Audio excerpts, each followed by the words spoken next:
Pronto, começamos a gravar. Vocês estão vendo a tela do curso, né? Sim. Tá, beleza. Então, nas- nós tivemos, essa já vai ser a terceira aula, né? E nós falamos um pouquinho sobre os templos, a importância que o templo deve ter em nossas vidas, né? Eh, Falamos um pouco sobre escrituras, né? A gente leu algumas escrituras onde mostra a importância que o Senhor dá para os templos e de que o templo ele é um sinal de que naquela região o povo de Deus está estabelecido, né? Então, o presidente Henry B. Eyring, ele nos ensinou que se nós quisermos saber, né, que se aquele povo é um povo de Deus, é só a gente observar como eles frequentam o templo, né? A importância que o templo tem na vida deles.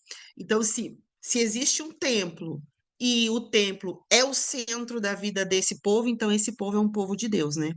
Então a gente precisa e isso já como isso é um sinal de discipulado, então nós precisamos organizar a nossa vida, né?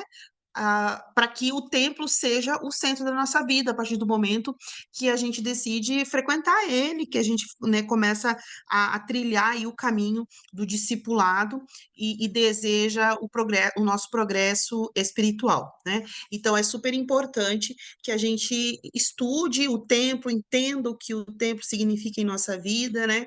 E coloque ele como realmente o centro das nossas vidas, tá bom? Hoje a gente vai falar um pouquinho sobre algumas coisas importantes, né? Um pouco mais assim pontuais a respeito da frequência do tempo. Mas antes eu queria perguntar se vocês conseguiram assistir o lá no link que eu mandei, o vídeo entrando no tabernáculo. Vocês conseguiram assistir? Eu O não do, consegui. o do Instagram? Não, eu mandei logo depois que eu mandei o link, logo depois que a gente acabou a aula aqui, eu já mandei o link do YouTube de um vídeo chamado Entrando no Tabernáculo. Eu até Nossa, vou até botar, não. ó, eu até marquei ele aqui lá no grupo agora e botei lá embaixo de novo. Vocês não conseguiram assistir? Depois vocês assistam, gente. Ele é muito legal esse vídeo. E ele trouxe uma outra visão para mim do templo, inclusive a forma quando eu entro no templo e faço, né, as minhas ordenanças lá, eu sempre lembro desse vídeo. Ele foi muito impactante para mim. Nesse vídeo, eles mostram como que era a adoração no templo na época que era o tabernáculo. Então, como é que funcionava a adoração e como é que funcionava desde o do momento que eles chegavam no pátio do templo até lá dentro, chegar até o Santo dos Santos, né? Então, eu não sei se vocês conhecem como é que funcionava a estrutura do tabernáculo. Vocês já conseguiram dar uma lida a respeito disso? Estudaram a respeito do tabernáculo, como é que ele funcionava? Eu já assisti um vídeo que falava dessa estrutura do tabernáculo, né? Aham. Então, e É meio aí, mais antigo, né? Agora, novo é, não, na, ainda faz tempo que eu assisti. entendi. Esse vídeo é uma moça que ela visita uma maquete em tamanho real do tabernáculo no deserto, né? E aí lá ela mostra como é que era a adoração no tabernáculo. Então, a gente sabe que dentro do templo, né, ah, nós aprendemos tudo através de simbologia, né? E essa simbologia ela nos remete à forma como era a adoração nos templos antigamente, porque as ordenanças do templo, né, elas, elas foram sofrendo alterações, mas por conta essas alterações que ocorreram foi por conta do crescimento espiritual do povo. A partir do momento que o povo estava pronto para receber novas ordenanças, né, e fazer novos convênios, é que as ordenanças foram sendo acrescentadas no templo. Mas tudo que é feito hoje, né, ele remete ao que era feito antigamente quando de Moisés, tá? Então é importante que vocês deem uma olhada lá, entendam direitinho como é que funcionava a adoração no tabernáculo, né? E aí, então, na próxima vez que a gente se encontrar, a gente fala um pouquinho sobre isso, beleza? Então, dá uma olhada lá, né, nesse vídeo. Eu marquei ele de novo e botei ele na conversa no grupo do curso, e aí vocês cliquem e deem uma assistida nesse. Inclusive, esse vídeo, ele é de um canal que é uma mulher que mora em Jerusalém, e ela visita as escavações que são feitas em Jerusalém e faz um link entre as escavações e as coisas que são encontradas nessas escavações com as escrituras. É muito legal. Depois, se vocês tiverem um tempo, deem uma navegada e maratonem esse canal. Esse canal é muito bom. Toda semana tem vídeo novo, inclusive. Mas para o nosso curso, vale muito a pena assistir esse curso, esse vídeo aí do tabernáculo, beleza?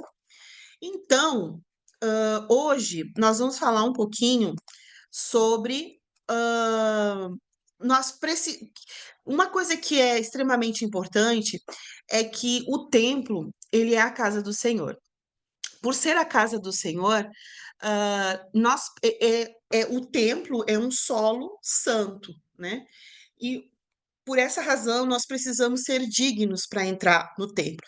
Não é qualquer pessoa que pode acessar o templo, porque por ele ser solo santo, né? Por ele ser um lugar santo.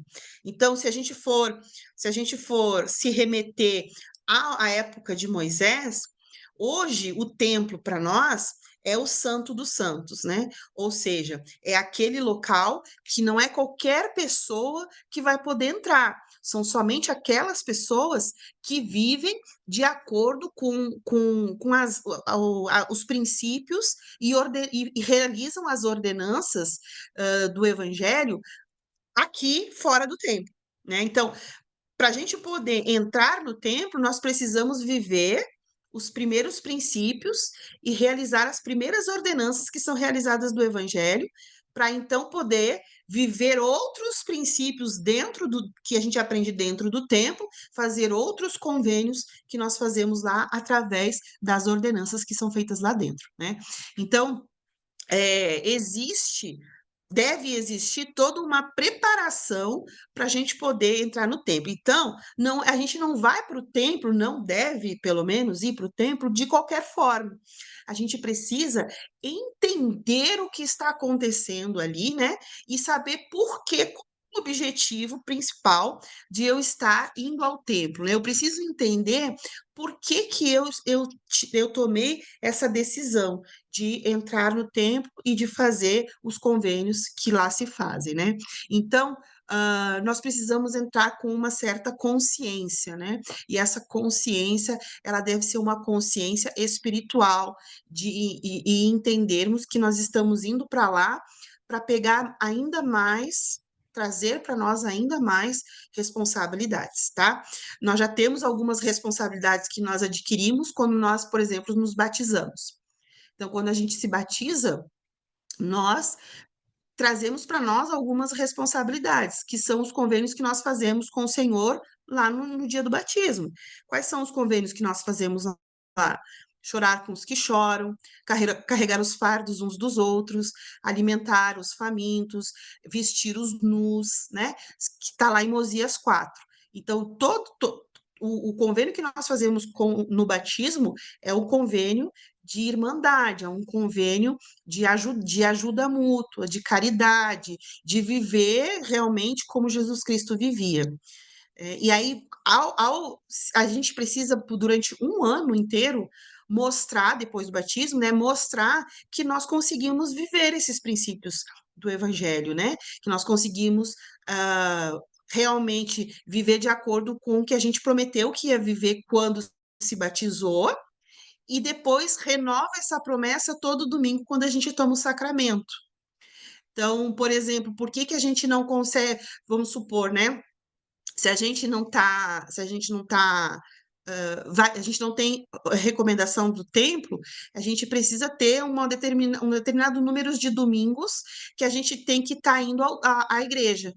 Se a gente não estiver indo na igreja, um determinado número de domingos, aí que, se eu não me engano, são 4, né? Porque quando tu falta 4 domingos consecutivos na igreja, tu é considerado inativo. Então, tu tem que estar 4 domingos consecutivos, os últimos 4 domingos, pelo menos, né? Você tem que ter frequentado a igreja para você poder ter uma recomendação do templo. Para ter, né, inicialmente aí só para fazer batistério, né? E para fazer suas ordenanças próprias, é claro que o bispo vai ver um pouco mais e a gente já vai falar sobre isso. Mas 4 domingos são necessários. Por que 4 domingos? Por que no domingo? Por que que o domingo é tão importante a gente frequentar para a gente poder entrar no templo? O que que vocês acham?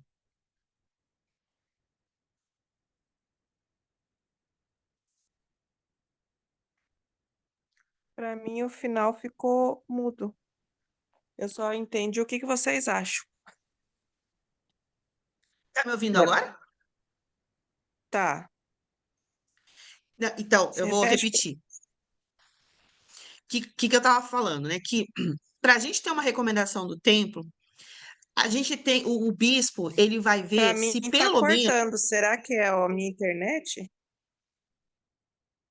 Deise, está cortando aí? Será que é a minha internet que tá cortando? Eu A, acho que mi- é. a minha não tá cortando, não. Tá, ó, tá, eu tô escutando direitinho. Leide, e tu tá cortando também. Quando tu fala, fica picando o que tu fala. Se tu estiver longe do teu roteador, chega um pouquinho mais perto, talvez seja isso.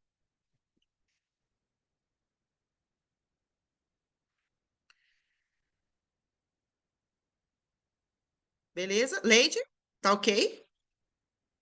Tá, beleza. Então, só vou repetir mais uma vez. Para a gente poder ter recomendação do templo, então o bispo ele precisa analisar algumas coisas, né? E pelo menos os últimos 4 domingos a pessoa tem que ter frequentado, consecutivos.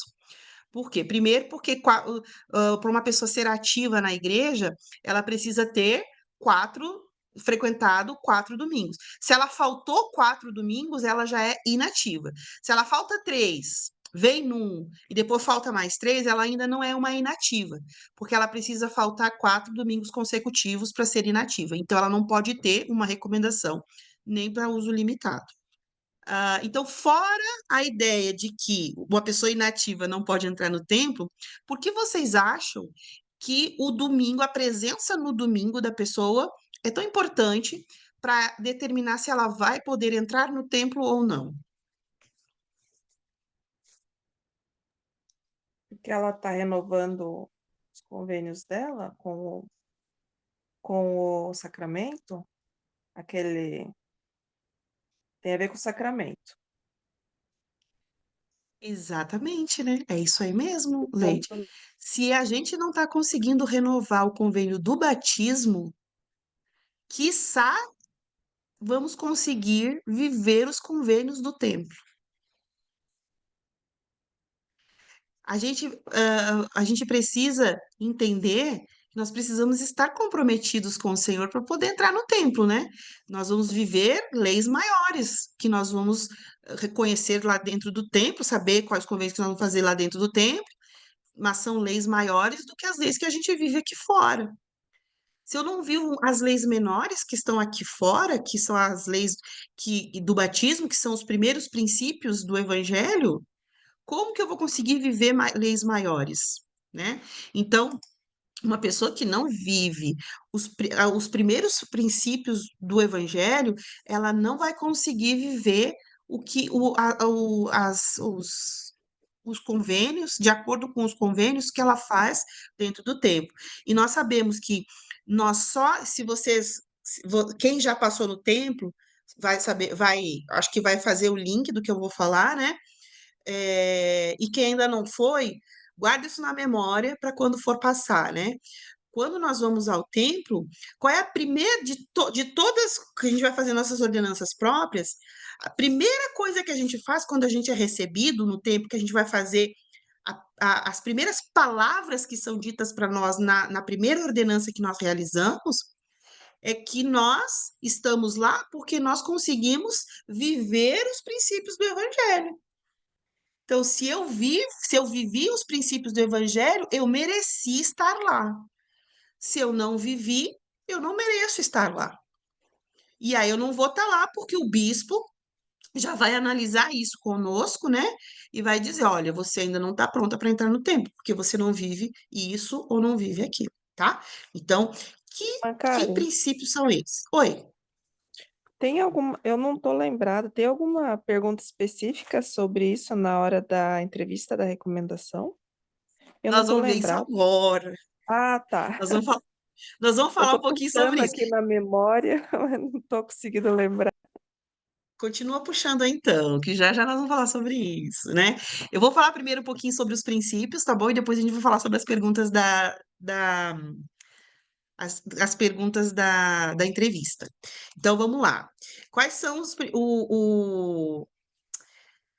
seria o presidente Howard W. Hunter, ele fala bem assim, ó.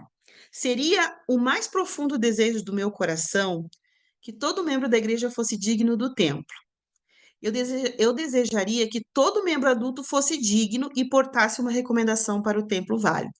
Então, o presidente Howard W. Hunter, ele ensinava a importância de nós vivermos os princípios do evangelho. Porque se eu tenho uma recomendação do templo, é porque isso é um atestado de que eu vivo os princípios do evangelho. E quais são os princípios do evangelho? O que vai identificar que eu vivo os princípios do evangelho? Então, vamos lá. Primeiro, a pureza moral. O que diz aí vocês estão enxergando a tela? Sim, estamos vendo. Lê para mim, Deise. Pureza moral. Cremos na castidade antes do casamento e fidelidade total após o casamento. Isso resume tudo. Esse é o caminho da felicidade na vida. É esse o modo de se ter satisfação. Traz paz ao coração e paz no lar. Então, o que é que ele está falando aí? Ele está falando sobre o quê? Sobre a castidade, né? Sobre a castidade.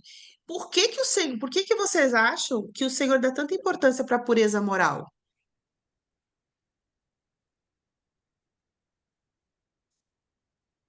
Nada impuro, E- nada vai aguentar na presença do Senhor, né? O Senhor não permite, né, que nós estejamos com pensamentos impuros ou fazendo coisas que desagradam, mas assim, mais sérias, assim, né? Vamos dizer. Nada impuro, né, Uhum, na presença do Senhor. perfeito. Vamos ler umas escrituras? Eu não coloquei aqui na apresentação, mas eu vou falar a escritura e vocês procuram e a gente lê juntos, tá? Então vamos ler Doutrina e Convênios 42, do 22 ao 24. Aí quem abrir, por favor, pode começar a ler. É só 22 a 24? Ao 24. O 42, do 22 ao 24, Tá, posso ler? por favor. É, Amarás tua esposa de todo o teu coração, e a ela te apegarás e a nenhuma outra. E aquele que olhar uma mulher para a cobiçar, negará a fé e não terá o espírito. E se não se arrepender, será expulso. Não cometerás adultério. E o que cometer adultério e não se arrepender, será expulso. Por que razão, então? Que tipo de pessoa, segundo o que a gente leu aqui agora, que tipo de pessoa é uma pessoa que comete adultério?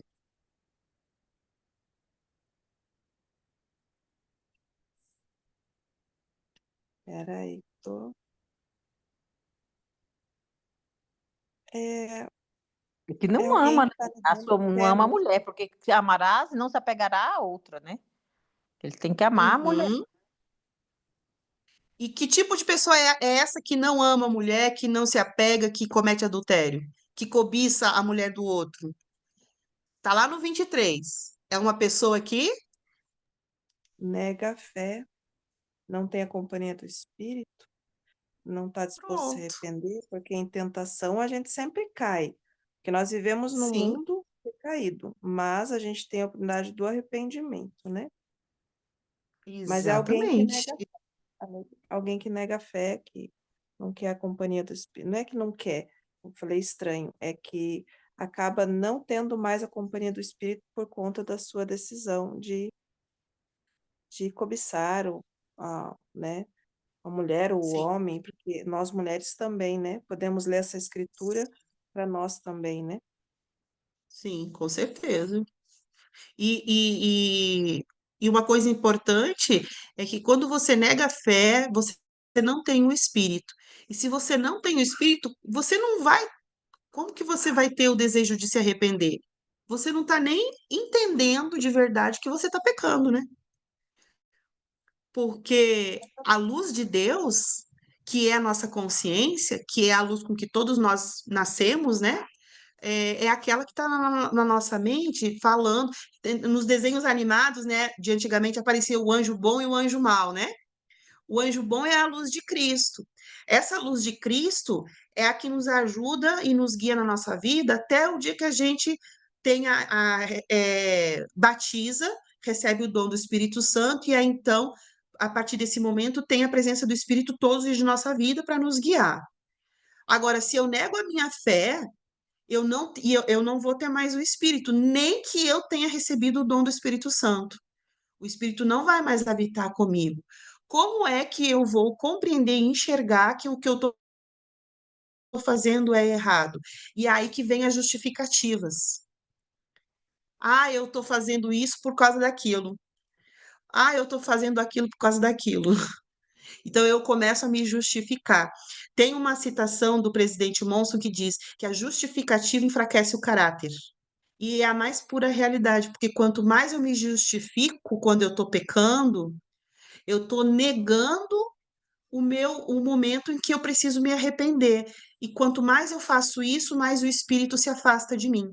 Vai chegar um momento, que nós também sabemos isso através de escrituras, que o espírito não contende com o homem por muito tempo, né?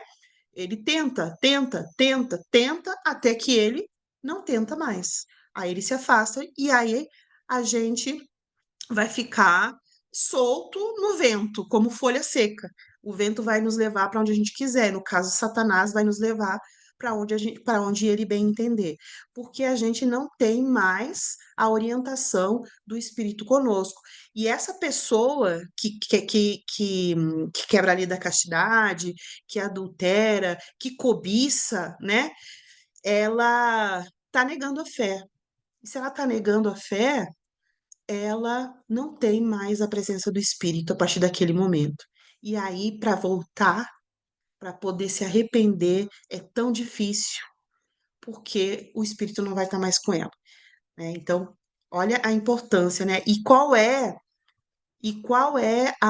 aqui, né, de acordo com que a gente, até a citação que a gente leu, que está aí na tela de vocês, e com essa escritura, qual é a bênção da gente ter pureza moral na nossa vida, dentro do nosso casamento? Tá no A finalzinho aí da felicidade, citação. Felicidade, né? E aí no final a é paz, paz, paz ao coração e paz no lar. É isso que a pureza moral traz para dentro da nossa casa e para dentro da nossa vida. Paz no coração, porque a gente vai estar fazendo o que a gente precisa fazer. Às vezes o preço parece que é muito alto, mas a gente está disposto a pagar, né? Para poder continuar no caminho e sermos. E manter a nossa pureza moral, né? Mas a gente tem paz no coração, porque a gente está fazendo o que Deus está mandando fazer. E paz dentro do teu lar, porque o Espírito habita em lugares que têm pureza moral, em lugares puros.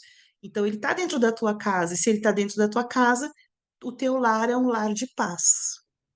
Olha a importância da pureza moral. Agora vamos ler Doutrina e Convênio 121, 45. 121, 45.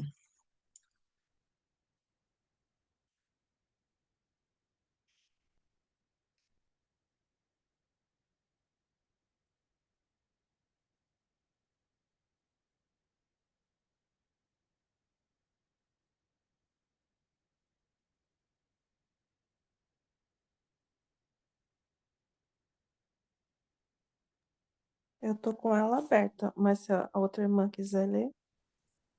Eu já Geise, achei quer também, ler? tá? Achei.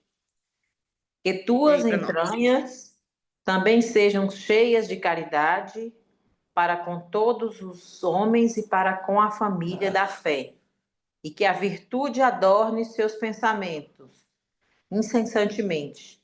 Então tua confiança se fortalecerá na presença de Deus, e a doutrina do sacerdócio destilar-se-á sobre tua alma, como o orvalho do céu.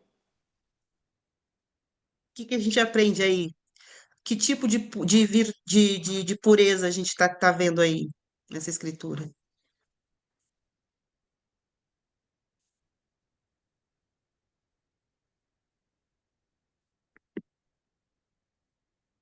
A virtude de pensamentos, né? Exatamente. E qual é o conselho que ele dá pra gente aí com relação a isso? Que a gente tenha caridade, né? Que no caso é amor, o puro amor de Cristo, né? Exata. Para E com todo. quando vocês leem assim, que tuas entranhas sejam cheias de caridade, o que que você entende por isso? O que que significa ele dizer que tuas entranhas sejam cheias de caridade?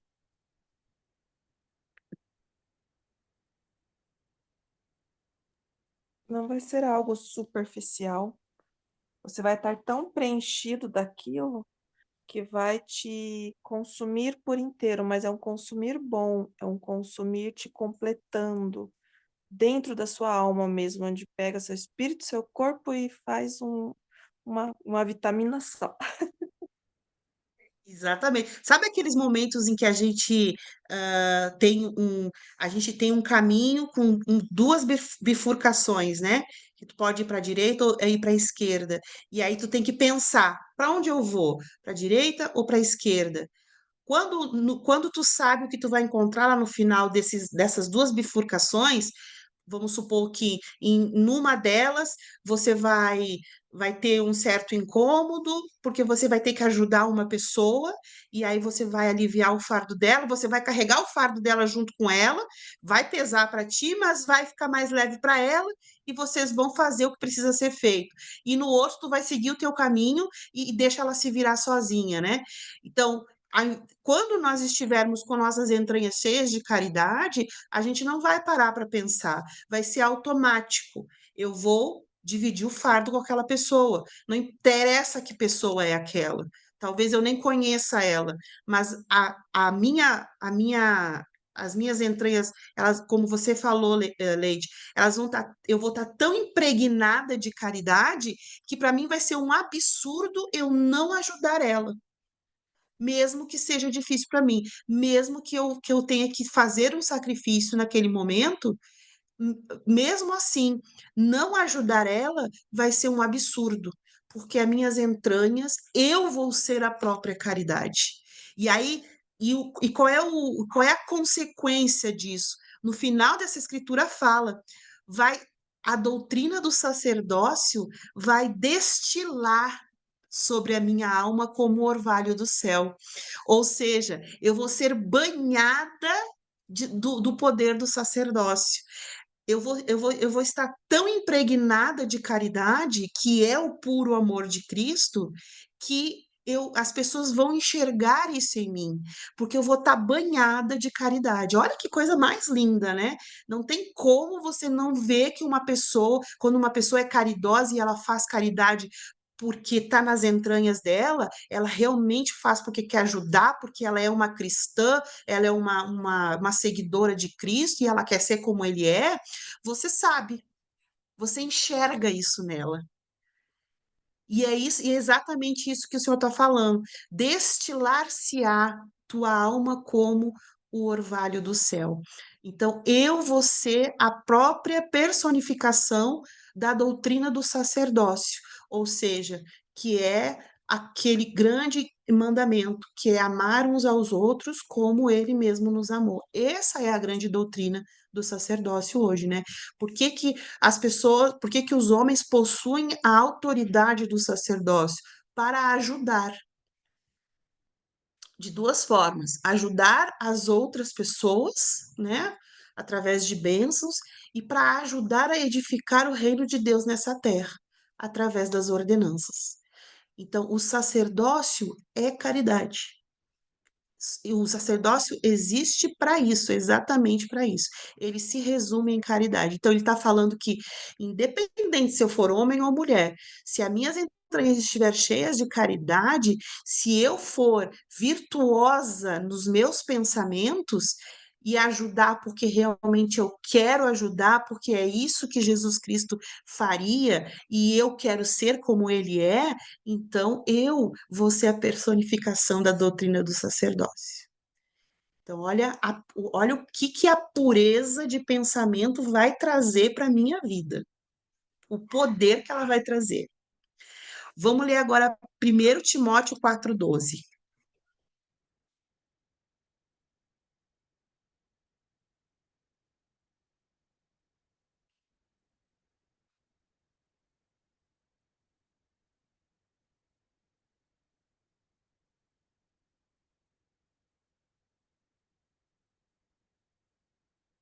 Primeiro Timóteo 4,12.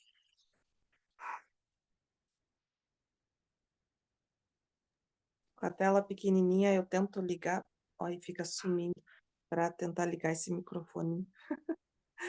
Ai, posso ler? Nem sei se o microfone está ligado, né? Ninguém despreze a tua mocidade, mas sê o exemplo dos fiéis, na palavra, no trato, na caridade, no espírito, na fé, na pureza. Então, o que, que ele fala aqui com relação à pureza? Que nós precisamos ser O exemplo. o exemplo. Muito bem. Agora, primeiro Nef 10:21.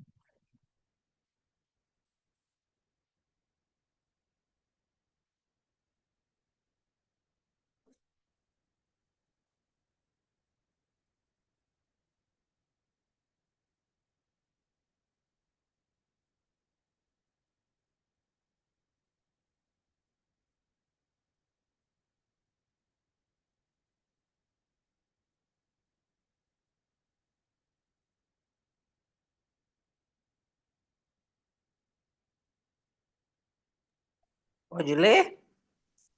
Pode ler. Portanto, se haveis procurado fazer o mal nos dias de vossa provação, sereis declarados impuros diante do tribunal de Deus. E nada que é impuro pode habitar com Deus. Sereis, portanto, afastados para sempre. Então, o que, que ele está falando aí? Que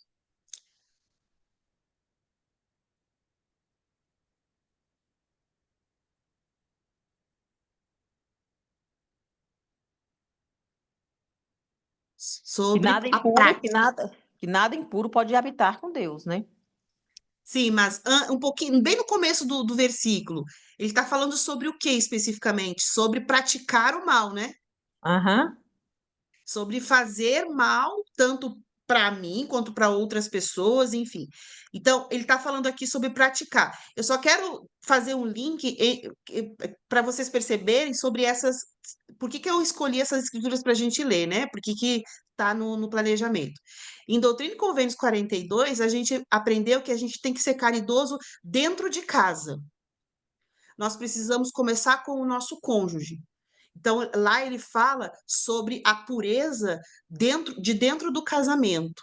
Então, quando eu preciso ser puro dentro de casa, dentro do casamento, entre os meus filhos e o meu esposo, dentro da minha família. Porque é lá de dentro que eu vou aprender a realmente ser caridosa. Quando eu estou servindo, amando, sendo leal e fiel dentro do meu casamento, né? Eu vou ter, então, ele me promete que se eu for fiel ao meu cônjuge e eu não adulterar, né? Eu vou ter o Espírito sempre comigo e vou ser um exemplo de pureza dentro de casa. Com isso, em Doutrina e Convênio 121, ele fala o quê? Que eu preciso trazer essa pureza que eu vivo dentro de casa para dentro dos meus pensamentos. Então, eu vou ser uma pessoa que tem os pensamentos voltados para a virtude, porque é o que eu vivo dentro do meu lar.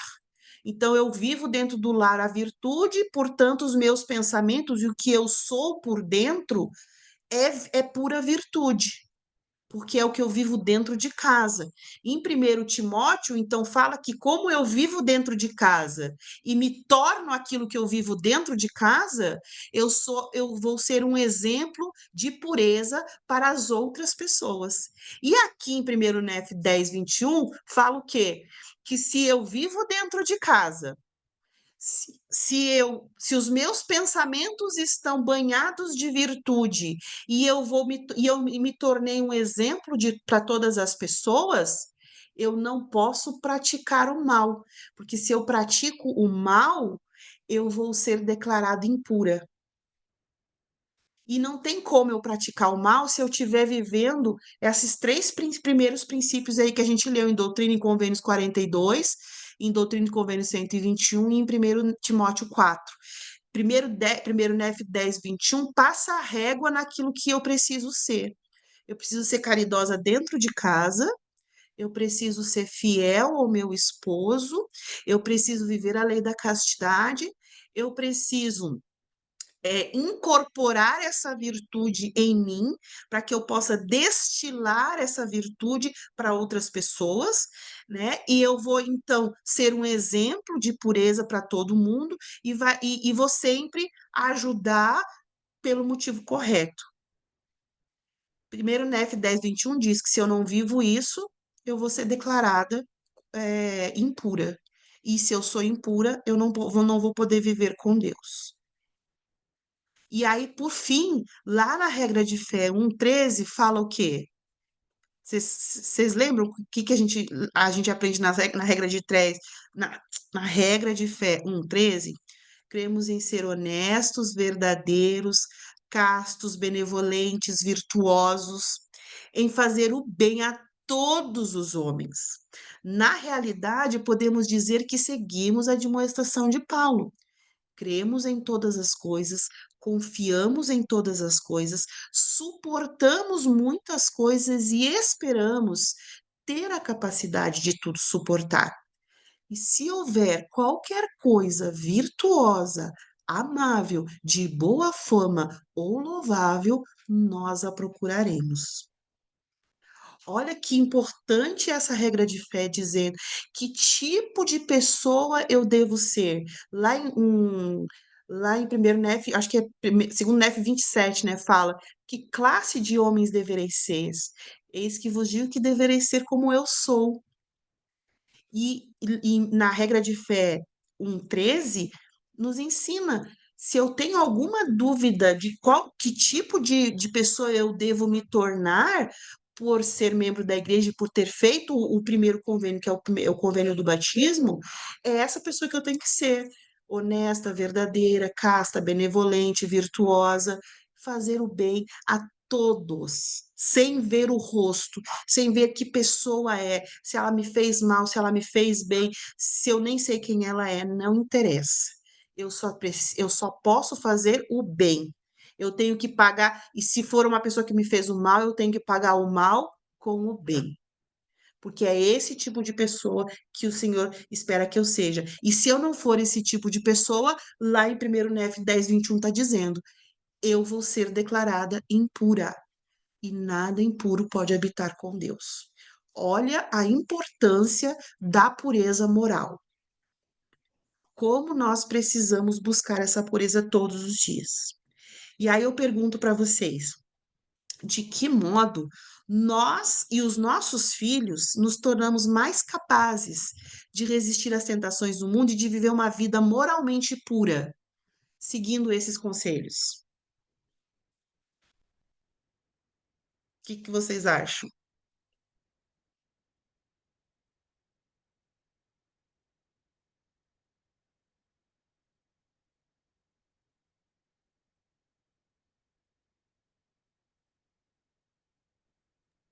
Não entendi a pergunta. Pode repetir, Karen? Que bênção, sim, que bênçãos, desculpa, de que modo nós e os nossos filhos nos tornamos mais capazes de resistir às tentações do mundo e de viver uma vida moralmente limpa, seguindo esses conselhos dessas escrituras que a gente acabou de ler.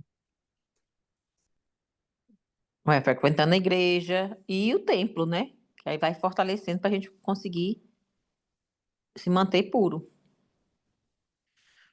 E vivendo esses princípios, né? Uhum. Porque uma coisa bem interessante do Evangelho, né?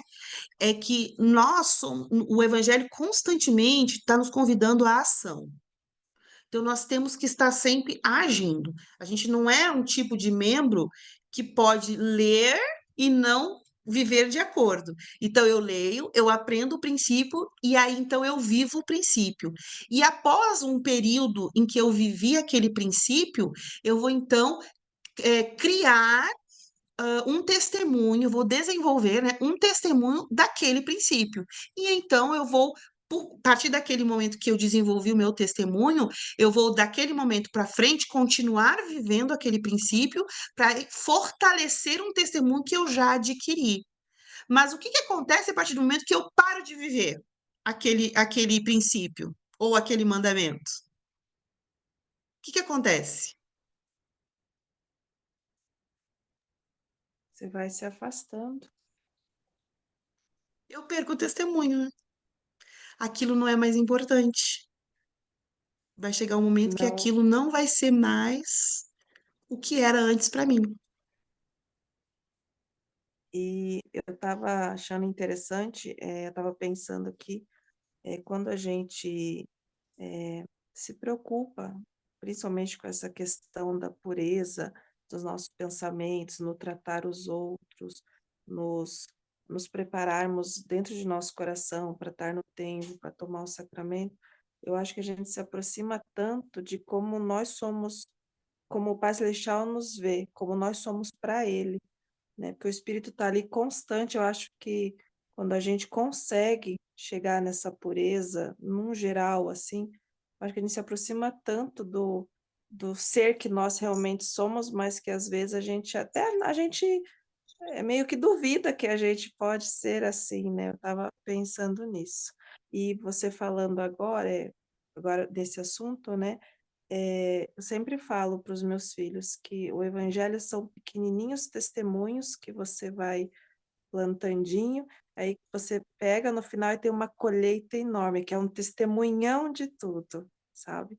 E é isso, se você Exatamente. deixa de fazer alguma coisa, acaba que você não tem mais experiências sobre aquilo, seu testemunho esfria, e aí atrapalha até no seu próximo testemunho que você poderia ter.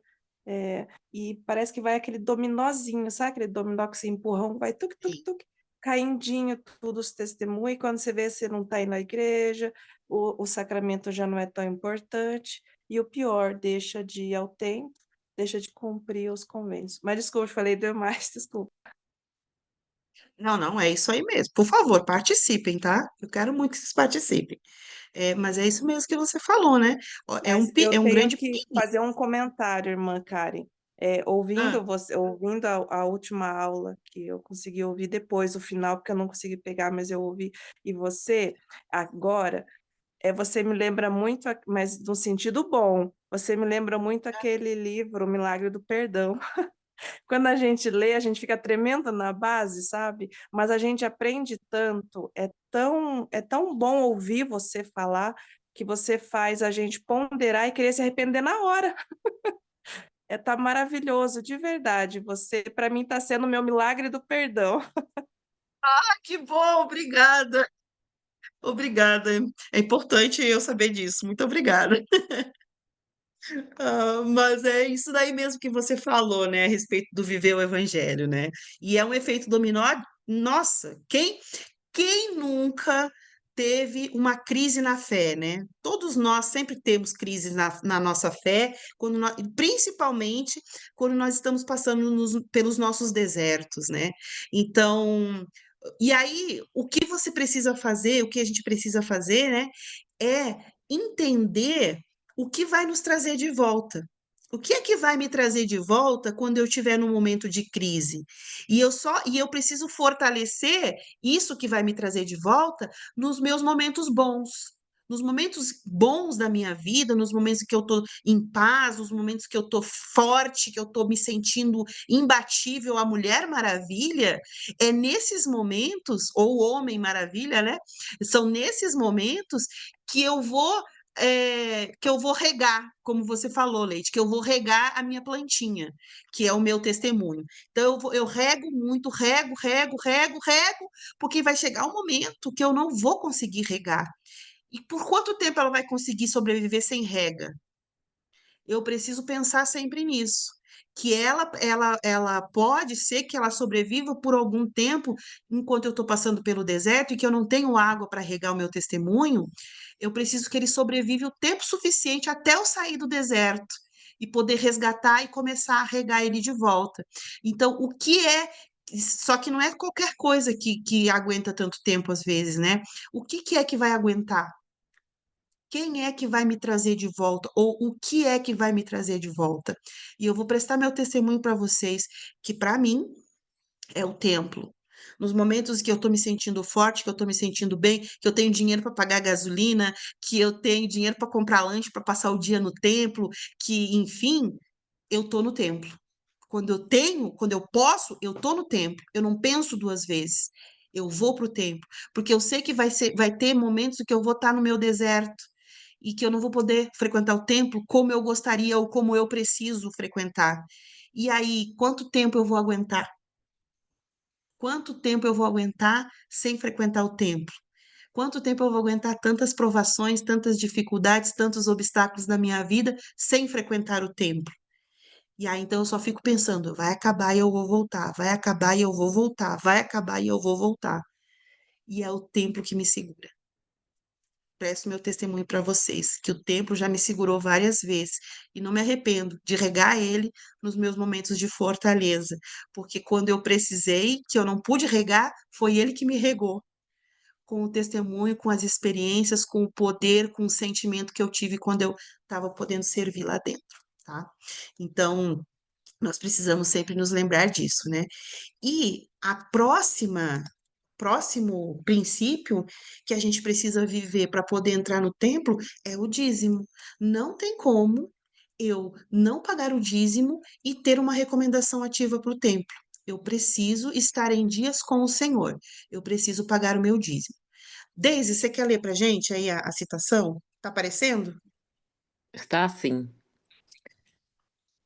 A Fale aí. declaração mais simples que conhecemos é que o próprio Senhor nos deu, ou seja, que os membros da igreja devem pagar a 10ª parte de todos os seus lucros anuais, que se entende por renda. Pronto. O dízimo é utilizado para construir capelas e templos, para financiar o trabalho missionário, para edificar o reino de Deus na terra das formas que necessita de dinheiro para que ali seja edificado, né? Então, tudo que tem a ver com a edificação do reino de Deus e que precisa ser financiado, precisa de dinheiro para que aconteça, é o dízimo que vai pagar, certo?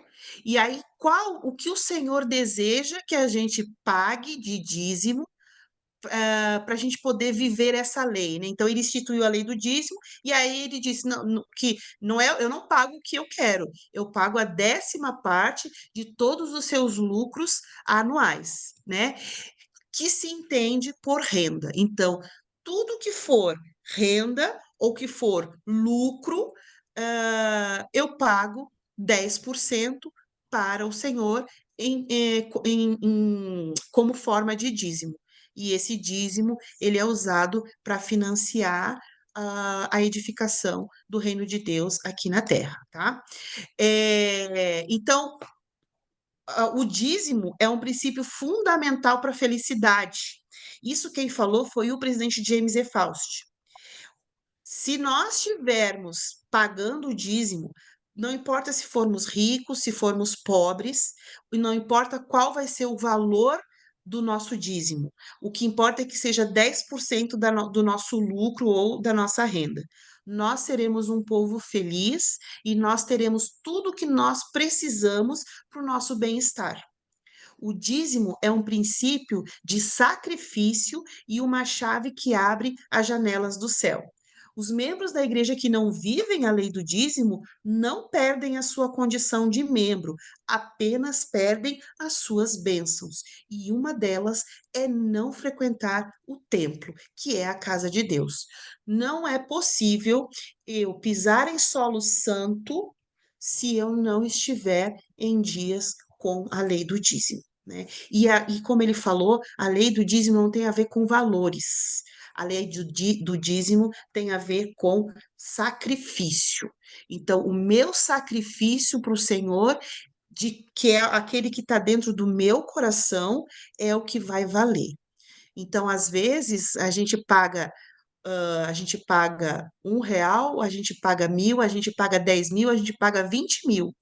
E cada um que paga um desses valores, cada um está fazendo o seu sacrifício pessoal para poder viver essa lei. E é isso que o Senhor deseja de nós hoje, né? Eu tenho um testemunho a respeito do dízimo, né? Eu gostaria que vocês compartilhassem que bênçãos vocês já receberam por terem pago o dízimo.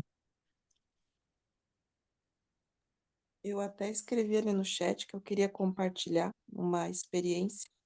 Então, quando o templo abriu as portas, né, para a gente frequentar, o nosso filho ainda faltava 6 meses para ele poder entrar, né? E a gente achava que era janeiro, mas tinha que esperar, né? Aí tava eu, minha filha e meu marido. Mas a gente ia assim, né? Uma vez na semana e passava mais ou menos uns 10, 12 dias, a gente ia de novo. Aí teve um mês que a gente foi só 2 vezes. Aí a gente falou assim: não, vai ser o compromisso. O pai ele já oficia, então, fora esse compromisso dele, a família vai.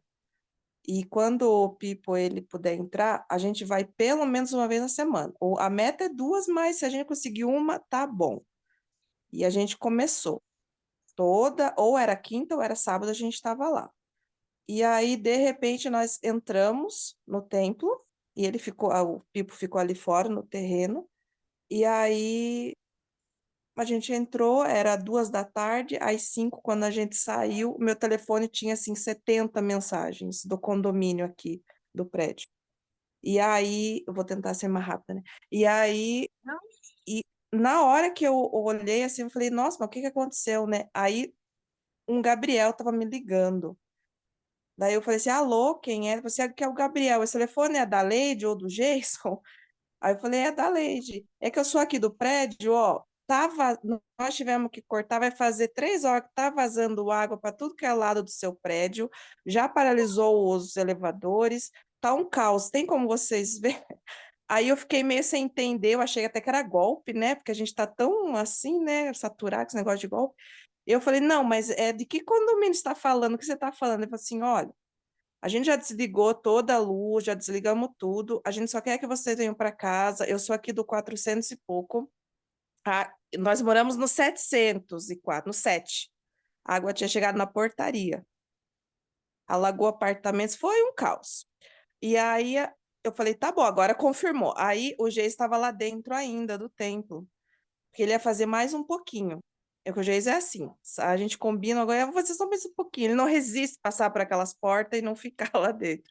Vou fazer só mais um pouquinho. Aí eu pedi pro irmão, falei, ó, por favor, chama um irmão chamado Geis, tal, tal. A gente veio correndo para casa, assim, quando a gente entrou, tava um caos. Mas é sobre o dízimo. E nós tínhamos um dinheiro que era para uma emergência que a gente já estava passando, mas graças que a gente conseguiu juntar. Mas quando a gente viu aquilo, a gente tem o seguro da casa. Não sei que, eu sei que estragou, foi assim uma conta de mais de 10 mil reais. O seguro não cobria os elevadores. Foi aquele Nossa! momento de pavor.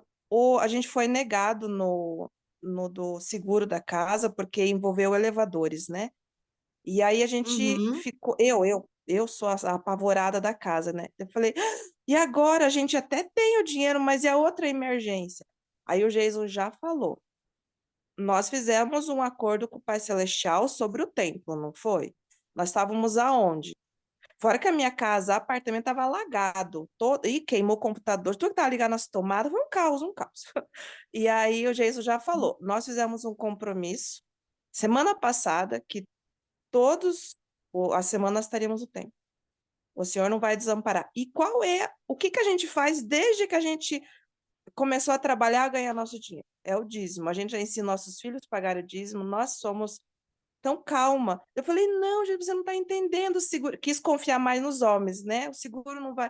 Nós vamos pegar esse dinheiro da emergência, que nós tínhamos para resolver, e vamos dar aqui e pagar. Falei, não, tá bom. Aí foi aquele momento de fé do dízimo. E eu falei assim, Senhor, olha só que coisa errada que eu fiz. Eu falei, eu vou confiar no gesso. Em vez de eu falar, vou confiar no Senhor, né? Vou confiar que o gesso está falando. Mas depois eu me arrependi e falei, tá bom. O Senhor promete que o devorador passará longe. Porém, aquele momento a minha fé estava mexida, porque eu olhava o apartamento, nós levamos 2 dias para secar ele. Aí eu Uhum. ficava assim, mas como? Aí veio a seguradora e falou assim: olha, a gente não tem como cobrir, porque não tem, alguém desrosqueou esse negócio aqui da tomada da máquina de vocês. Eu falei, mas ninguém Que desrosqueou, moço. loucura! E foi assim. É, aí foi bem especial, uma experiência tanto com o templo quanto com o dízimo. Passou 2 dias, a emergência estava chegando, já não tinha mais dinheiro, porque foi para pagar os elevadores. E aí, que aqui em casa eles cobriram, os computadores eles cobriram, só os elevadores que não, que deu 9 mil reais, né?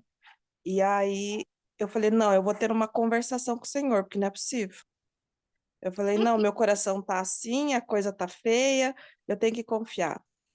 E naquela oração que eu fiz para ele, eu senti que ele até deixou um pouquinho o devorador entrar no meu lar, para depois ele me mostrar o milagre. E eu falei, eu confio. Na hora que eu falei que eu confio, é inacreditável. O Geis me mandou mensagem que a seguradora ligou para ele falando: olha, o rapaz ainda escreveu assim na mensagem. Eu não entendi, mas a seguradora vai pagar para vocês os elevadores também. Nunca aconteceu isso. E aí, no dia seguinte, estava todo o dinheiro e ainda a mais, que o Geis falou assim: olha, mas foi só 2 computadores, aqui vocês pagaram 5 computadores. Não, tá tudo certo. Então, assim, foi uma junção. Eu senti que o Senhor permitiu um pouquinho, porque nós falamos para o Senhor. Nós estávamos no conselho de família e a gente falou: Senhor, nós vamos ao templo, se não der 2 vezes, uma vai ser. Nem que a gente vá tudo morrendo, mas vai. E a outra que a gente sempre foi, nossos pais nos ensinaram e nós estamos ensinando nossos filhos a pagar o dízimo. Claro que a minha fé deu aquela balançadinha, né? Mas quando eu conversei com o Senhor, eu senti aquilo do templo e ele falou: vocês têm compromisso comigo, eu tenho com vocês, e tudo se resolveu. E assim, eu tenho esse testemunho, eu queria muito compartilhar isso. Mas tu percebe como, tu falando aí, né? Eu tô pensando, tu percebe o link do que a gente está falando com a tua experiência, né? De que naquele momento que tu meio que deu uma escorregada na tua fé, não é que tu negou a tua fé, é que naquele momento tu estava no deserto e tu não podia regar a tua fé. Mas aí quem foi que te regou? Foi a tua obediência, né? Foi a obediência ao dízimo e foi o teu convênio familiar, o convênio familiar que vocês fizeram de frequência ao templo.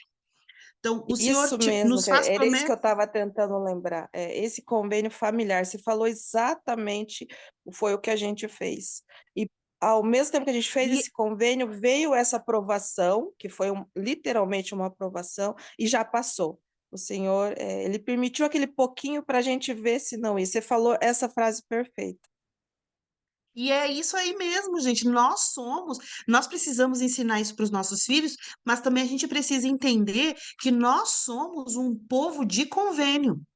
A gente vive nessa terra de convênio em convênio, porque além dos convênios que existem do sacerdócio, né, os convênios que nós fazemos antes do templo e depois do templo, e dentro do templo, né, nós ainda temos a oportunidade e o privilégio de fazer convênios pessoais com o Senhor, pessoais ou familiares. E esses convênios, eles são importantes, quem ele vai fazer a diferença na tua vida se você entender que aquilo realmente foi um convênio e que não importa o que tu pediu, se tu pediu com fé e aquilo e tu pediu para que algo bom para ti e para tua família, né? O senhor vai assinar embaixo no contrato e ele vai fechar contrato contigo. Tu só precisa fazer a tua parte e ele vai fazer a parte dele. Então, esses convênios. Por isso que é tão importante nós frequentarmos o templo, o lugar mais especial em que a gente pode abrir o nosso coração e fazer convênios com Deus é lá dentro do templo. Quantas vezes na nossa vida a gente não precisou dobrar os nossos joelhos, implorar para o Senhor ajuda e fazer um convênio com Ele? Senhor, eu vou fazer tal coisa e eu preciso disso. Senhor, tu sabe que eu preciso daquilo, então eu vou fazer desse jeito. Isso é um convênio. E por que que nós temos esse privilégio? Porque nós somos o povo do convênio. A doutrina do sacerdócio destila da nossa alma, porque nós somos pura caridade, nós vivemos a pureza moral. E o sacerdócio, ele se traduz em nós. Então, nós temos todo o direito e o privilégio de fazer o convênio que a gente quiser com Deus. E Deus vai honrar esse convênio, porque nós somos filhos dele e nós somos o povo do convênio. Nós não podemos nos esquecer disso jamais, que nós somos o povo do convênio. E tudo bem duvidar. Não tem problema de vez em quando a gente dizer, nossa, eu acho que não vai dar certo. Tudo bem, o Senhor entende que nós vamos passar pelos nossos desertos, mas a única coisa que ele não entende é quando a gente vira as costas para ele. É quando a gente não dá importância devida para os convênios que a gente faz com ele. Como assim? Eu faço um convênio com Deus, parte de mim fazer um convênio pessoal com Deus, e eu não consigo honrar esse convênio? Que tipo de mulher eu sou? Que tipo de homem eu sou se eu não, eu mesma proponho um convênio e eu mesma não cumpro com aquilo que eu propus? Nós precisamos dar importância aos convênios que nós fazemos com Deus. E tudo bem duvidar. O que a gente não pode é virar as costas para os convênios que a gente faz com Deus. Não pode, de jeito nenhum, porque isso sim, ele não vai perdoar, né? Então, vamos ler uma escritura. Peraí, deixa eu só pegar aqui a escritura. Quem pode ler para mim Levítico 27:30?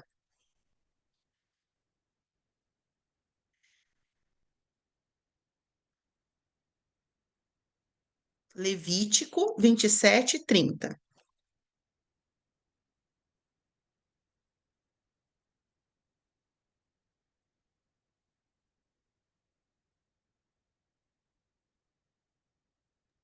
Peraí, 30.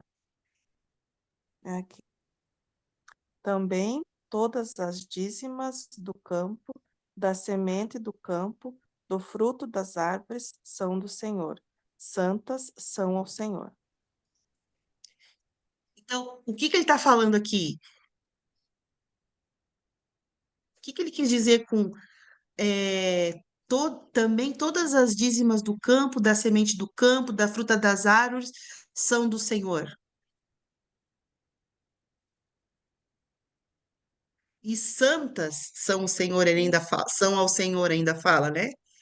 Porque o dízimo, gente, é uma lei celestial, é uma lei dos céus. Percebam que para a gente poder entrar no templo, nós precisamos ser dizimistas integrais. Por quê? Porque nós vamos viver uma lei muito maior que a lei do dízimo. Então, essa lei menor, que é a lei do dízimo, é uma lei de preparação. Se eu não, de novo, já falei isso aqui, vou falar, repetir. Se eu não consigo viver uma lei menor que a lei do dízimo, como eu vou viver a lei da consagração, por exemplo? Não, não é possível isso. Essa lei ela é tão importante, a lei do dízimo, porque ela é uma lei de preparação. Nós estamos sendo preparados para algo muito maior quando nós estamos vivendo a lei do dízimo. E aqui em Levítico 27:30, está dizendo, no finalzinho, está dizendo o quê? Santas são ao Senhor. O dízimo pertence a Deus. Ele é santo para o Senhor. Ele é tão importante porque ele é uma lei de preparação. Se eu, Karen, consigo viver a lei do dízimo, eu consigo viver qualquer outra lei acima dessa lei, porque eu me preparei devidamente por ter vivido a lei do dízimo. Então, ele sabe que eu consigo passar para a próxima etapa, que é uma etapa muito mais difícil. Quer falar, Tanto que não Leide? é dar o dízimo ao Senhor, né? É devolver ao Senhor aquilo que já é dele. Quando a gente, na minha opinião, Exatamente. claro, né? Quando a gente paga o dízimo, nós estamos dizendo sim, o Senhor vem primeiro para mim. O Senhor vem em primeiro lugar para mim. E tudo é do Senhor. Eu só estou apenas devolvendo aquilo que o Senhor permitiu que eu tivesse. Devolvendo a parte, né, estipulada por ele. Exatamente. Eu já nem falo pagar dízimo, né? Eu não gosto de falar nem pagar dízimo e nunca falei sobre devolver o dinheiro. Eu gosto de falar sempre de viver a lei, né? Porque essa é uma lei que deve ser praticada. De novo, né? A gente já está falando sobre isso já tem um tempinho já. A gente tem uma lei e uma lei que tem que ser praticada. Não existe uma lei que não precisa ser praticada dentro do reino de Deus. Todas as leis precisam ser praticadas. Então, nós não pagamos o dízimo, nós não devolvemos, enfim, nós vivemos uma lei. E que lei é essa? A lei é que eu preciso pagar dízimo para o Senhor. Eu preciso dar 10% das minhas rendas, né? Entregar ou devolver, como você falou, 10% da minha renda ou do meu lucro para a edificação do reino de Deus, né? Eu não tô, a gente interessa de que ele usa esse dinheiro para edificar o reino de Deus. É para isso que ele vai usar esse dinheiro, né? Lá em Doutrina e Convênio 104:14, fala bem assim: eu, o Senhor, estendi os céus e formei a terra, obra de minhas mãos, e todas as coisas que neles há são minhas. Tudo é dele, nada é meu, nada, absolutamente nada. Então, eu preciso oferecer a ele aquilo que ele deseja que eu ofereça. Eu estou vivendo a lei dele. Se eu quero viver com ele para toda a eternidade, eu preciso entender que quem dá as cartas é ele, não sou eu. Eu tenho que viver dentro das regras dele, e a regra dele é essa. O dízimo é 10% da renda ou do meu lucro. No caso aqui no Brasil é mensal, em outros países é anual, né, o pagamento do dízimo. Mas eu preciso pagar de acordo com a regra. E se eu não viver dentro dessa regra, uma das consequências é que eu não posso ter a minha recomendação do templo. Eu não vou receber, né? Ou eu não vou renovar. Eu preciso ser uma pessoa que paga o dízimo de forma integral, tá? Isso é tão importante que a cada ano os membros são chamados para uma entrevista com o seu bispo ou o presidente do ramo para fazer o acerto do dízimo, que a gente diz, né? Nessa entrevista, você mesma, ele vai te perguntar e você mesma vai dizer que você declara que é pagante integral do dízimo. Essa entrevista concede ao membro uma oportunidade de avaliar como ele está cumprindo com esse mandamento. bispo não vai te pedir documentos comprovativos, né? Ele não vai pedir, que nem a Receita Federal, ele não vai pedir os teus contra-cheques, ele não vai pedir extrato de conta bancária, ele não vai pedir nada para você, né? Ele não vai querer que você prove que você de fato pagou 10% dos seus lucros mensais. Ele só vai te perguntar: tu pagou? Tu vai dizer paguei ou não paguei. Aí vai ser uma análise pessoal e individual que tu vai fazer da tua própria vida e da tua pureza moral ao viver essa lei. Se tu não estiver vivendo, tu sabe que tu não está vivendo e tu diz que está vivendo, que tipo de pureza moral tu tem? Não existe uma pureza moral aí. E aí todas aquelas outras coisas que nós precisamos viver, né, tudo cai por terra porque eu estou mentindo para o Senhor. O bispo, no momento que ele está me entrevistando, perguntando se eu sou dizimista integral, o bispo não é o homem que está lá, o bispo é Jesus Cristo. Ele representa Jesus Cristo. Eu estou falando para Jesus Cristo que eu não sou, que eu sou dizimista integral, sendo que eu não sou, por exemplo, né? Ou então, se eu sou, eu vou e falo, eu sou. Pronto, eu atesto que eu sou uma dizimista integral. Tá? E aí, então, eu mantenho os meus direitos e privilégios como uma filha do convênio, porque eu vivo essa lei, que é uma lei extremamente importante, tá bom? Então, já estamos acabando. Mais uma lei, né? Mais um princípio, a palavra de sabedoria. Não ignoreis a palavra de sabedoria, pois isso poderá custar-vos grandes tesouros de conhecimento, até mesmo tesouros ocultos prometidos a todos os que a cumprem, além da bênção adicional de boa saúde. Essa palavra de sabedoria, apesar de ser, né, uma lei que está nas Escrituras e que nós sabemos que tipo de substâncias, né, de acordo com as escrituras, né, podem ou não podem ser consumidas, nós ainda temos um adendo, né, que a palavra de sabedoria também é individual. Nós não podemos ingerir nada que nos faça mal.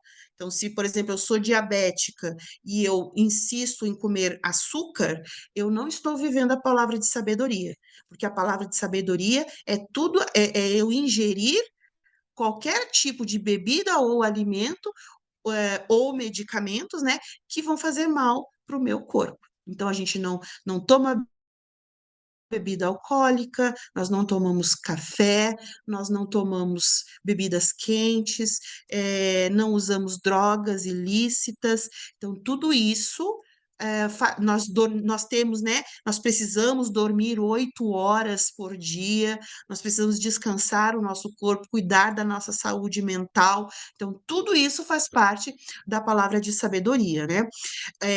Antes de entrar no templo, o Senhor espera que nós estejamos livres de hábitos que nos impeçam de ter uma vida pura e saudável, tanto espiritual como fisicamente. Nós precisamos ter uma mente sã. A nossa mente precisa estar sã, precisa estar alerta, precisa estar. A nossa mente precisa estar clara para que a gente possa receber revelação. Por essa razão, o nosso corpo ele não pode estar sob efeito de nenhuma substância que altere isso. Por isso que nós vivemos a palavra, então, a palavra de sabedoria, tá? Lá em 1 Coríntios 3, do 16 ao 17, fala assim: Não sabeis vós que sois o templo de Deus e que o Espírito de Deus habita em vós? Se alguém destruir o templo de Deus, Deus o destruirá, porque o templo de Deus, que sois vós, é santo. E eu achei super interessante essa escritura. Eu acho super interessante essa escritura, sabe por quê? Toda vez, se vocês depois vocês fazem uma pesquisa, tá? Mas se vocês observarem, toda vez que um templo, na história do mundo, da humanidade, toda vez que um templo foi profanado, o que o Senhor fez? Ele destruiu esse templo. Então, se um templo é profanado, ele é destruído. Atualmente, o que acontece de 6 em 6 meses com todos os templos? Eles fecham por um período, geralmente 15 dias, né, para reformas e para nova dedicação. para que ele, né, não, para renovar, né, aquela dedicação anterior que foi feita, né, para que tenha certeza de que ali permanece sendo um solo santo e que ele não foi profanado, ou seja, que não entrou ninguém impuro dentro do templo. Então, ele fecha, eles fazem uma pequena reforma e rededicam o templo, abre e continua funcionando. Daqui 6 meses, faz de novo, rededica o templo sempre de 6 em 6 meses. Por quê? Porque o templo pode ser que tenha sido profanado, ou seja, alguém entrou que não deveria ter entrado lá, né? Então, e aí o que que ele faz? Antigamente, o que que ele fazia? Os templos eram profanados, ele destruía os templos. Agora, o que que ele faz?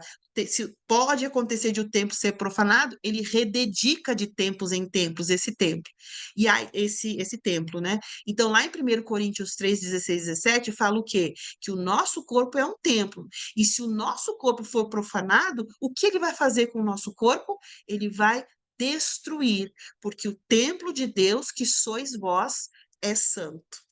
Olha a importância de viver a palavra de sabedoria. Ele promete que se nós não cuidarmos do nosso corpo, ele vai destruir. E como é que se destrói um corpo? Matando, né? Indo para debaixo da terra e se transformando em pó. Ele vai nos tirar aquilo que é de mais importante para nós, que é o nosso corpo, né? Qual é o nosso grande trunfo perante Satanás? É o nosso corpo. Ele tem uma coisa que nós temos, ele não tem uma coisa que nós temos, que é o corpo tangível. Ele não tem isso. E ele quer destruir. E como é que ele destrói? Ele destrói fazendo com que a gente profane o nosso corpo. E, porque lá, e aí lá em 1 Coríntios o Senhor diz, né? E Satanás tem conhecimento das Escrituras. O que que Deus vai fazer com um corpo que é com um templo profanado? Ele não tem nada para fazer. Ele então destrói, porque não serve para nada. Olha a importância do viver pleno da palavra de sabedoria. Lá em Doutrina e Convênios 89, que vocês dão uma lida, tá bom? Lá tá detalhadinho a palavra de sabedoria. Explica as coisas que nós não devemos ingerir, né? Depois menciona as coisas que são boas para o nosso corpo. E por último, descreve as promessas do Senhor quando nós vivemos, então, a palavra de sabedoria. E é importante a gente conhecer tanto a palavra de sabedoria aqui nas Escrituras, quanto a palavra de sabedoria que o Senhor deseja que a gente viva através de revelação, que é, de novo, através do nosso conhecimento que nós possuímos pelo nosso íntimo relacionamento com Deus. Certo? Lá em Doutrina e Convênios 29 e 34, então fala: portanto, em verdade vos digo que todas as coisas são espirituais para mim, e em tempo algum vos dei uma lei que fosse terrena, nem a homem algum, nem aos filhos dos homens, nem a Adão vosso pai, a quem criei. Então, se alguém disser, ler palavra de sabedoria, é só você vai para academia, você faz caminhada, você faz, tem uma dieta equilibrada, você não toma refrigerante, blá, blá, blá, isso é frescura, é só para beleza, é só para não sei. Não, isso é porque para você ou às vezes você vai no nutricionista, né? E faz exames, e através desses exames o nutricionista monta uma dieta para você, aí você vai na academia, o personal monta um treino para você individual, para você mesmo, né? E aí aquilo tudo faz bem para o seu corpo. E só você sabe o que aquilo traz de benefício para você. E aquilo ali é o seu viver pleno da palavra de sabedoria. Então, o Senhor, é isso que o Senhor deseja. Ele deseja que a gente viva a palavra de sabedoria. Por quê? Por que que o Senhor deseja isso? Porque essa é uma lei espiritual. Eu não vou conseguir progredir espiritualmente se eu não leio as escrituras, mas eu também não vou progredir espiritualmente se eu não cuidar do meu corpo físico, porque as leis físicas também são espirituais. Eu vou progredir espiritualmente se eu também estiver cuidando do meu corpo físico. Se eu também estiver mantendo a minha mente sã. E hoje a gente tem falado em falar em mente sã, hoje a gente fala muito sobre saúde mental, né? E a saúde mental, ela precisa também ser cuidada. Isso também faz parte da palavra de sabedoria.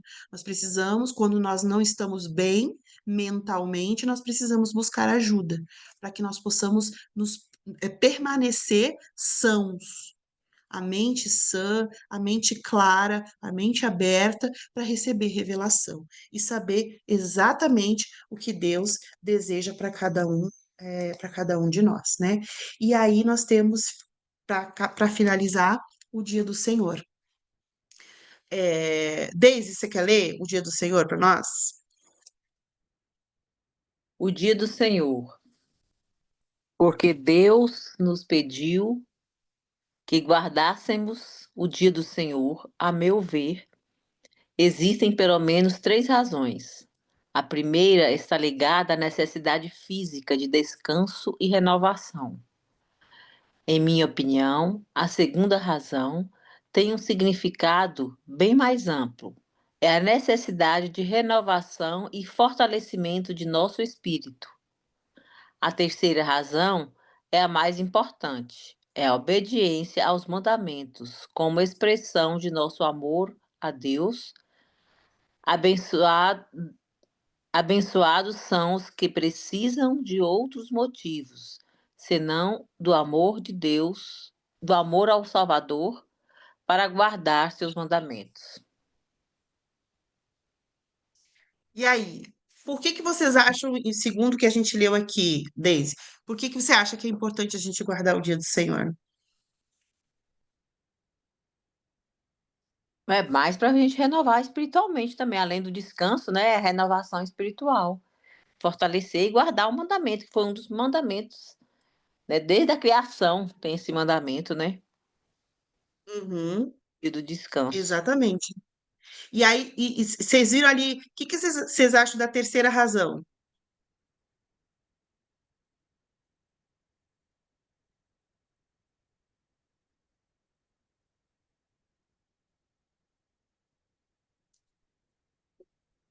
É a expressão de amor. Quando a gente guarda o dia do Senhor, a gente está expressando amor ao Salvador.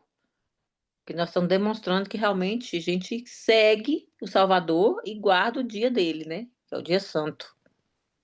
Que não é fácil, né? Principalmente para uma pessoa, vamos falar aqui de uma pessoa ela é a única membro da igreja da família. Ninguém vive o dia do domingo, né? Ninguém guarda o dia do Senhor. Só ela vai guardar. Imagina o quão difícil é para ela guardar o dia do Senhor, né? O sacrifício Uhum. dela. E por que que ela vai fazer, então, esse sacrifício de santificar o dia do Senhor? Para mostrar que ela ama a Deus. De novo, esse evangelho é um evangelho de ação. Nós não só dizemos para o Senhor, eu te amo. Nós mostramos para ele que nós amamos ele. Nós mostramos para ele que nós vamos escolher ele, mesmo quando nós estivermos no deserto da nossa alma. E viver o dia do Senhor muitas vezes é difícil para nós, mas nós estamos dispostos a viver mesmo assim, porque é um mandamento e porque, principalmente, como ele fala aqui no finalzinho da citação, abençoados são os que não precisam de outros motivos, senão do amor ao Salvador, para guardar os seus mandamentos. É um mandamento, eu amo a Deus, eu quero mostrar que eu amo, então eu guardo o domingo. Ponto final. E não e como é que nós guardamos o dia? O dia do Senhor é um dia de descanso, né? O dia do Senhor é um dia em que nós realizamos, ficamos com a nossa família, né? Não realizamos atividades em que nós gastamos dinheiro, a gente não compra no domingo, né? Nós voltamos, né, a nossa mente, o nosso coração, os nossos pensamentos para o Senhor de verdade, né? Nós podemos visitar as pessoas doentes, nós podemos fazer visita de ministração, né? Nós não podemos ir ao shopping, por exemplo, porque é uma atividade do dia a dia, e no domingo, o domingo é um dia diferente. Então, nós realmente trazemos tudo que a gente faz no domingo é para lembrar de Deus. E não existe, e tudo que for fazer que vai me afastar de Deus, está errado. E vocês já perceberam que não existe uma lista de coisas que eu posso fazer e de coisas que eu não posso fazer nas Escrituras? Não tem uma lista. Igual tem da palavra de sabedoria, coisas que eu posso ingerir, coisas que eu não posso ingerir. Lá no Doutrina e Convênios 98 explica a palavra de sabedoria ali passo a passo. Por que que do dia do Senhor não existe isso? O que que vocês acham?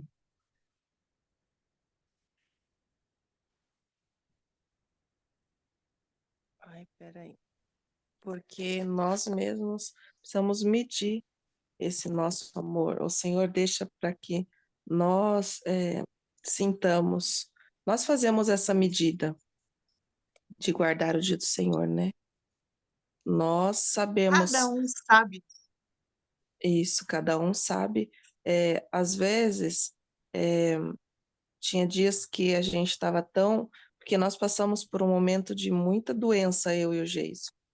E que, para Hum. mim, pegar o livro de Mórmon no domingo e ir na pracinha ali da minha casa e sentar embaixo de uma árvore e ler o livro de Mórmon com ele, quando eu conseguia sair de uma cama, para mim era. E era no domingo que eu estava conseguindo me movimentar. Então, isso não era quebrar a lei, ai, tá lá na praça, lá sentado embaixo da árvore lá. Não.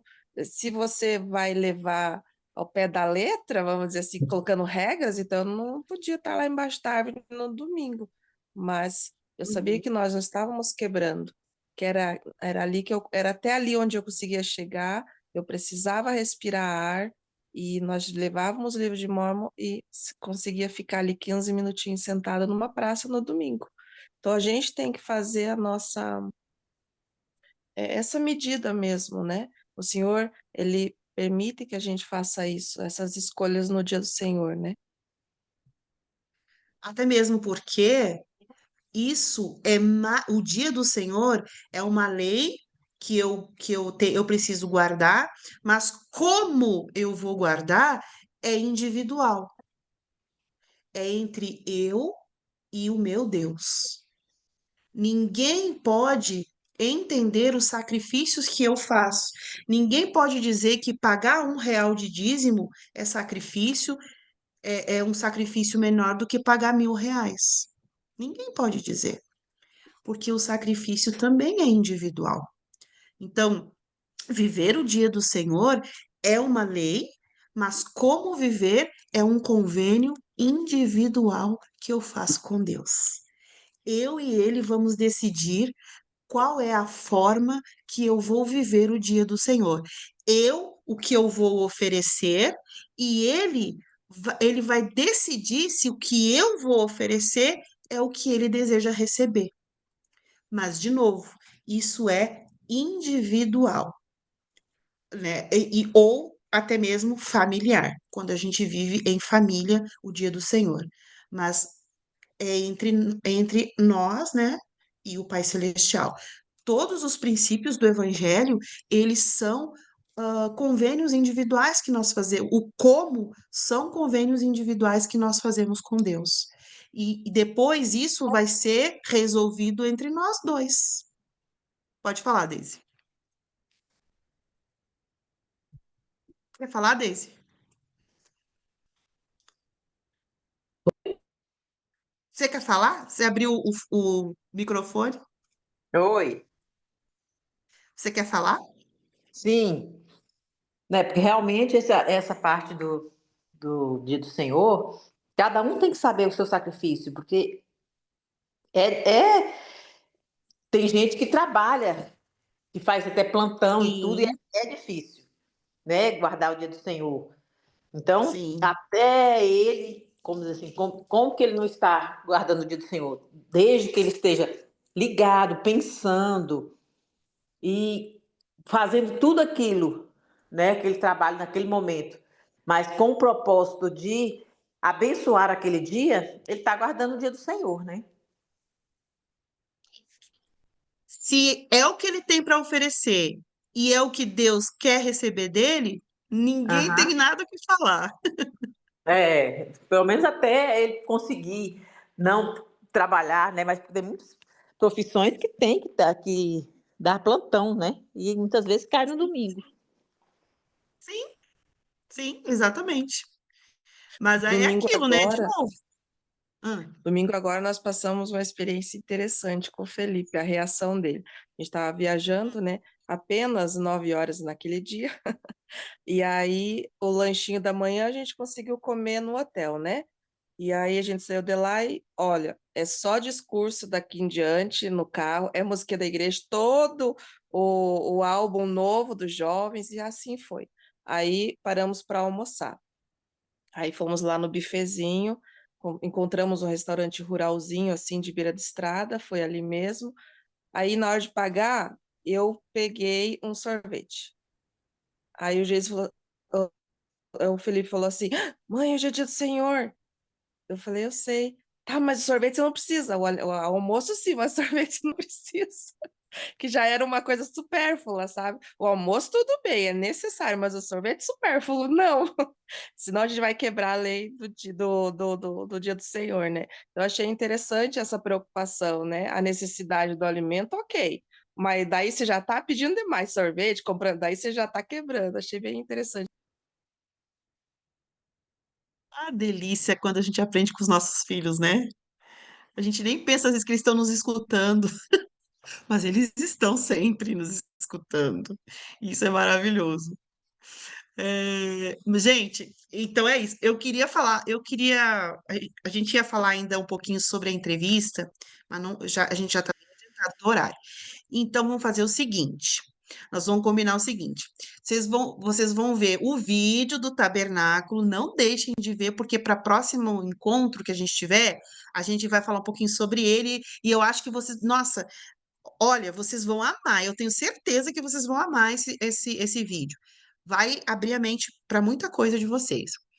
E vocês vão, sobre a emissão da recomendação do templo, inclusive as perguntas da entrevista estão no capítulo 26 do Manual Geral de Instruções, que está lá no aplicativo Biblioteca do Evangelho. Então, vocês vão ler o capítulo 26 todinho, tá bom? Vocês vão dar uma lida boa lá. E no próximo encontro, a gente vai fazer um quiz sobre esse capítulo 26 para ver o que vocês pegaram do manual, tá bom? Então, leiam com atenção lá o capítulo 26 todinho, com mais amor e carinho e atenção nas perguntas lá da entrevista, tá bom? E qualquer dúvida que vocês tiverem, por favor, me mandem. Pode me mandar lá no privado e a gente vai conversar sobre essas dúvidas no próximo encontro. Combinado? Nosso próximo encontro vai ser na sexta-feira. Por quê? Porque eu vou viajar, amanhã vou ver minha mãe, né? Vou passar uns dias lá com ela. E aí, como a gente vai estar em viagem, eu vou chegar na casa da minha mãe quinta à tarde. Então, provavelmente quinta à noite eu vou estar ainda no colo dela. Então, eu vou deixar o nosso encontro para sexta-feira à noite, tá bom? Que eu vou estar bem tranquila para a gente poder se encontrar. Então, vocês têm até sexta para ver o vídeo e ler o capítulo 26 do Manual Geral de Instrução. Combinado? Eu vou. Muito obrigada. Eu vou aproveitar. Tem bastante tempo que eu não vou lá para minha casa. Eu vou parar de gravar então, para a gente poder fazer a última oração. É, de antemão, muito obrigado pela participação, Leide, Deise, vocês são, ó, nota 10, fiéis escudeiras aqui. Muito obrigado por vocês estarem aqui, vindo aqui, participando das aulas. Muito obrigado por aqueles que estão assistindo pelo YouTube, né, as gravações. Eu sei que alguns não estão conseguindo entrar nas aulas porque não tem o aplicativo, né, não conseguem acessar pelo Zoom. Mas aí, se vocês estão assistindo aqui as gravações, ficarem com dúvidas, por favor, me chama no privado e a gente vai conversar um pouquinho. Principalmente aqueles que ainda não foram ao templo, tá bom? Então, eu vou parar de gravar.